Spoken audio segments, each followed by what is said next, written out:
Welcome, man. Welcome back to the channel, man. Y'all remember the black 300 that I had in? I think it was Saturday. Today is Monday. Yeah, we checked this out Saturday. Had the major oil leaks. Remember all the oil leak was on top of the transmission? 180,000 mile Chrysler 300. All right. Well, let me give y'all the back end story on this. Okay. After we gave her that estimate, we got to look the cars over, guys. It's not our fault. You need what you need. So me and my helper proceeded to look the car over, and we found a few maintenance items that needed to be taken care of. Her brakes was okay, things like that. And she informed us that she hadn't had much of anything done. You did good for 180,000 miles if you haven't had much of anything done. Well, anyway, y'all know the drill. A salesman got in her ear. What's up, Uncle Mark? A salesman got a hold to her. Come up here with me, man. Let me show you something. Showed her all these nice little pretty new cars, and at the end of the day, okay, yes, she want a new car. Of course, this is 180,000 miles. What is it? 2015 maybe? Chrysler 300. Of course, anybody would want a new car.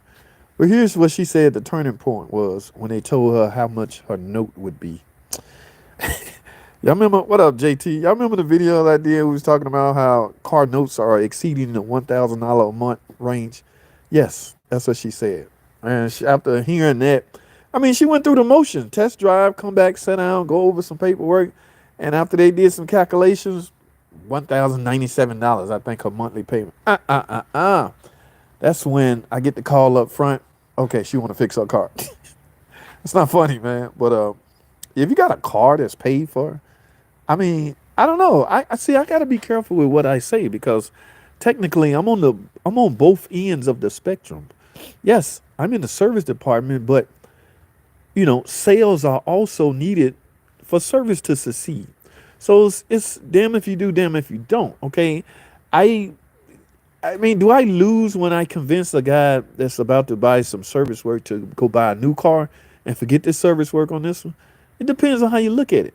Because remember, guys, shops thrive, especially dealerships thrive off of car sales as well. So the owner of an establishment, he gonna get it both ways, whether she choose to fix it or choose to get a new one. Well, anyway, long story short, she chose to keep her car. So here we are. She said, "Fix it, damn it." She want this car to go another 100,000 miles.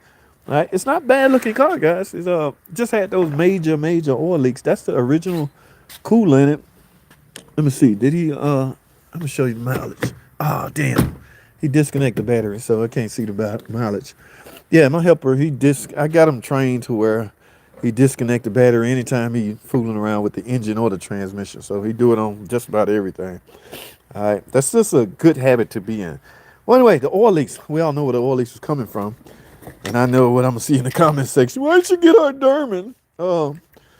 That's the original cooler, guys. 180,000 miles on a 2015. So let's do some math. If she got 180,000 out of that one, wouldn't you suspect she can get 180,000 out of this? 360,000 miles later, when she come back, I don't know if I'll be here, but she come back with another oil leak. I don't know.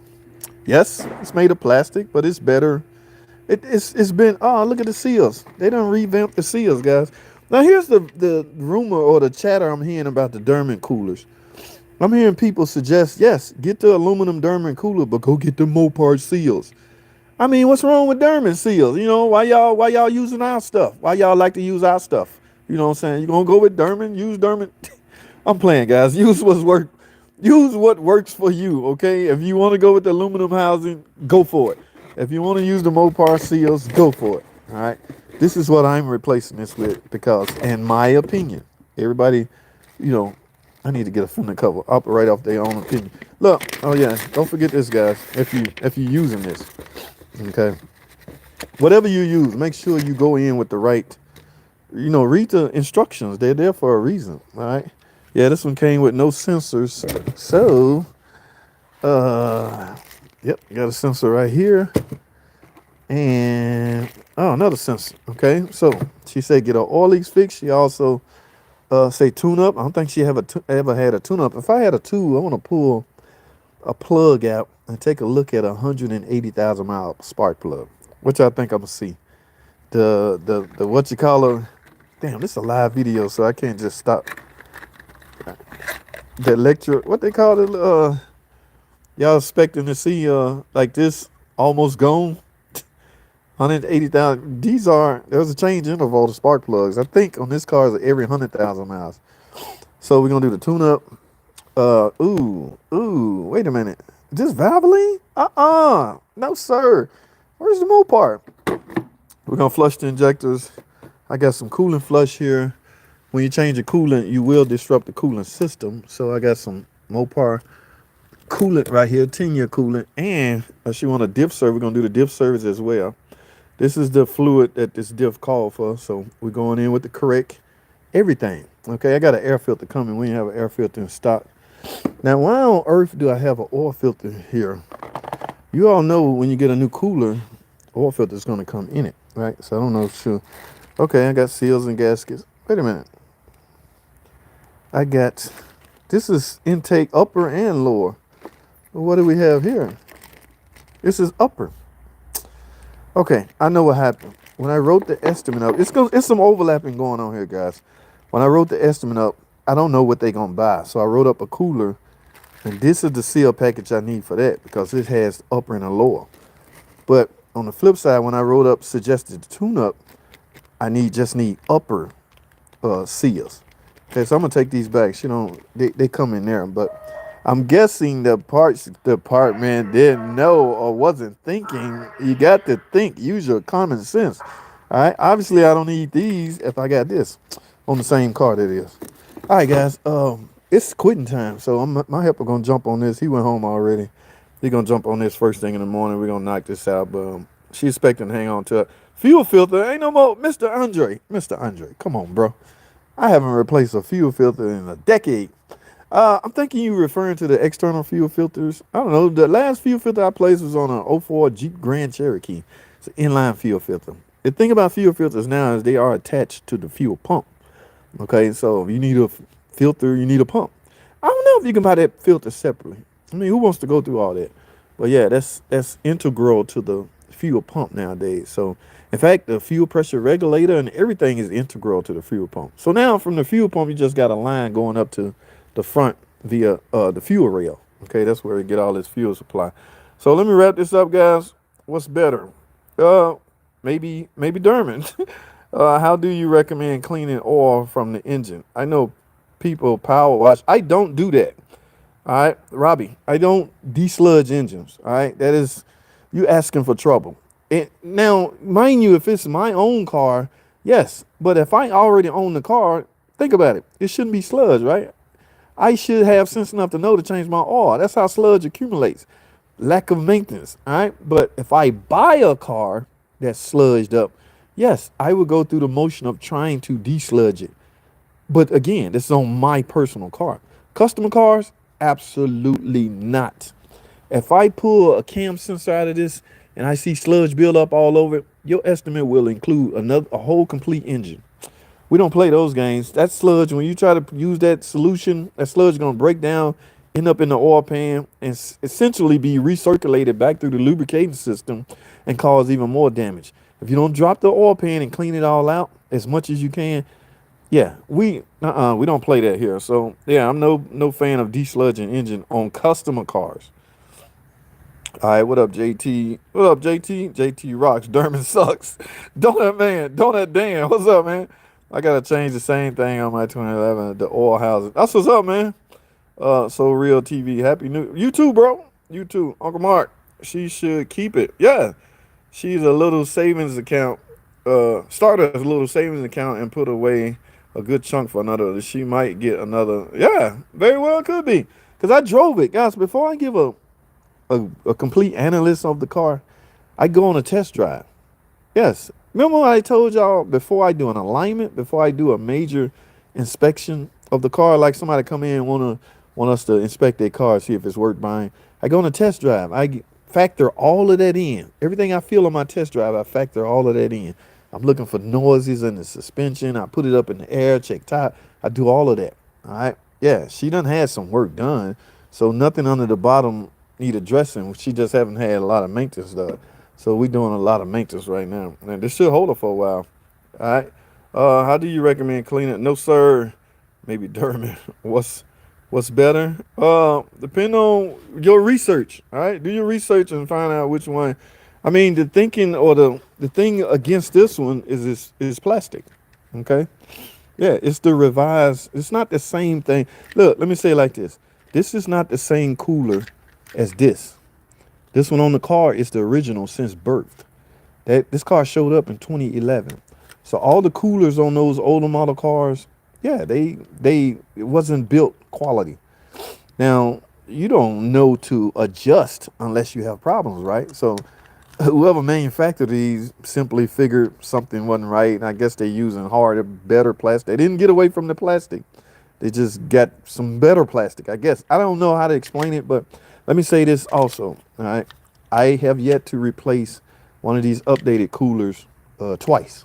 And put it like that. So, but the chatter out there is, you're gonna put another plastic on it, it's gonna leak again. Hey man, I do these daily. So if you do once a year, how the hell would you know the history on reoccurring problems? Okay, you own one and you done it. How could you get on the internet and say it'll be back in 30,000 miles? How the hell you know? I mean, unless your own car that you did is, yeah. And here's another thing. People buy these off Amazon for $30 and they associate these with Mopar because they look alike. Yes, an Amazon plastic oil cooler gonna look exactly like this.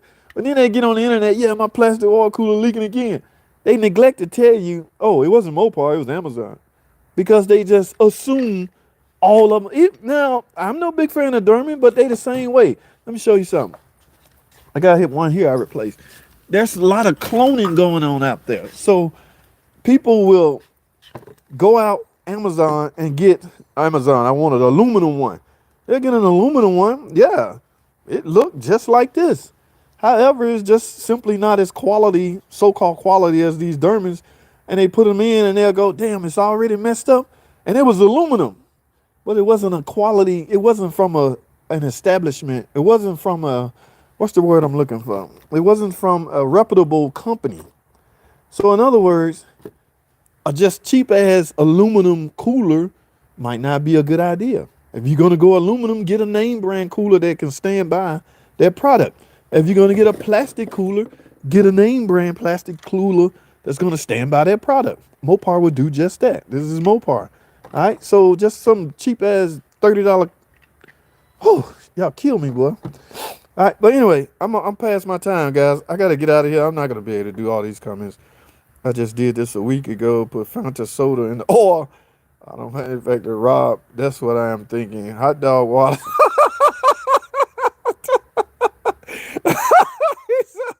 Hot dog water. Replace the engine with 2 golf courses.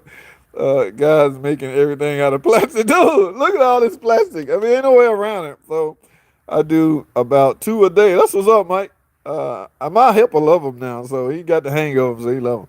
I know because I change 807 of these every morning. Did you check the top tornado? What? I'm agreeing with you. OEM is OEM. Let them find out. Man, they go buy a $30 cooler from Amazon, swap it down. This plastic one don't work. They all sucks. No, just the one you bought suck. I know we love to hate Derman, but what? Wait, where they go? I know we love to hate Derman, but sometimes their OE fix stuff. It's the ticket. Yes, I agree, Sean Penn. Pennell. Yes. I can't get a window regulator for my old van. Derman make one. I have no choice. Right? I have a 2020 Wrangler. I had to replace it twice, and that's with the Mopar dealership. Rock Auto Derman oil coolers problem solved. Okay. Who's that? James for Life Patterson. That's what's up, man. 2022. Ooh, taking the intake off those is no fun at all. Is it the housing or the gasket? I'm thinking, I mean, it could go either way. When I pull it off, guys, I'm gonna fire up a shorts video and I'm gonna show you how compressed those gaskets are. And I'm gonna tell you another giveaway. When you go to remove, I know a lot of y'all like to use your electric drill. Use a ratchet. All right. When you put it down here, your E8, watch how easy it is to turn. You know what that means? That the O-rings in between it have compressed so much to where the cooler probably like this. You know what I'm saying? The bolts it's not that they back off, but the distance between this, the O-rings and the block have increased because the O-rings are flat. So now when the plastic cooler set face down on a hot block, yes, it's gonna crack. So a lot is riding on these freaking O-rings, guys. Look how thick they are now. Look how much hanging out now. Yeah, before they redesigned this, these brand new ones was not sticking out that far. So I guess they factored in at 100,000 miles. It should be really suppressed right now. That's why there's a torque spec on these boats, but nobody uses a torque wrench. They just bzz, bzz, bzz, bzz, bzz. All right, I gotta go. Y'all are not gonna hold me. Easy money. This calls for duct tape. Hi, I'm new viewer. Can you please show me where the manifold actuator is bank 1 and bank 2? Who's that? Vlogs with Airframe. I'm gonna end this with him. What kind of engine you working on? What kind is this? Is like this 3.6 Pentastar? No, what could go wrong with a car that stalls at any RPM? Let's say, so mine does it randomly on different RPMs. I step on the gas. Oh my goodness, you gotta scan that thing, man. We gotta get inside the computer and see what the brain's seeing. What up, Aaron Scott? Yes, y'all, please, yes, get a video thumbs up. Vlogs with Airframe. I am a new viewer. Can you please show me where the manifold actuator is bank 1 and bank 2? Okay, because sensors have different names, everybody pronounce, or everybody have a different name for a different part. I'm not sure what you mean by manifold actuator. Can you please show me where the manifold actuator is on bank 1? So here's what I do. Show you where bank 1 and bank 2 at. How's that? And you can determine whatever you dub in manifold actuator. Okay, these are solenoids that actuate a plunger inside the oil control valve. All right, bank 1, bank 2. All right, remember, I'm gonna give you a crash course and then I got to get out of here. If you look at this engine, this mostly Chrysler, guys. I had to get out of the habit of saying all V engine because Ford is not like that. Okay, bro, calm down, calm down. So whichever the cylinder is up closest to the front, if you look at this engine, I got my phone center.